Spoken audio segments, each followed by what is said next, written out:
ये हूँ आम मर्दंगा शाग आपको भल धोईकी चुनी काट मदरंगा शाग खाली शाग नुहे ये गोटे औषधीय गुण भी ये रोचे जंडिस रोग हेले भी ये कम दिए शरीर ओजन बढ़ापी भी कम दिए जब आम घी भाजिकी शाग खाइबा ताहले शरीर ओजन बढ़े जब आम तेल भाजी खाइबा ताहले शरीर ओजन ह्रास कमे आउ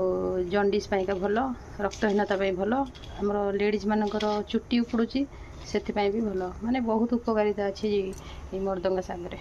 देवा कड़े तातीगला टी तेल टी पकईदे एवं आमर तेल तातीगला ये सोरिष टी पकईदे कंचा लंका टी पकईदे पियाज टी पकईदे भाजीदे भलरे कटिथिया बाईगण आलू कखारू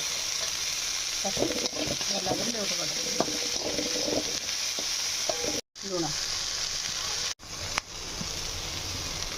ये कौ शाग जानते ये हूँ मदरंगा शाग ये गोबर ए पकईदे पकड़ा ना लुटपाट करदे सीझिला कि ना जानापी ता डांग को चिपीदे जना पड़ सीझिला कि ना चारिपटे अल्प टिके पानी देदेबा तापर घोड़ेदेबा घोड़ी टिके सिम रे रखदेबा सीझीगला माने होगला रेडी होगला मर्दंगा शाग भुजा आपको पखाड़ भात सागे खाइब बहुत टेस्टी लगे।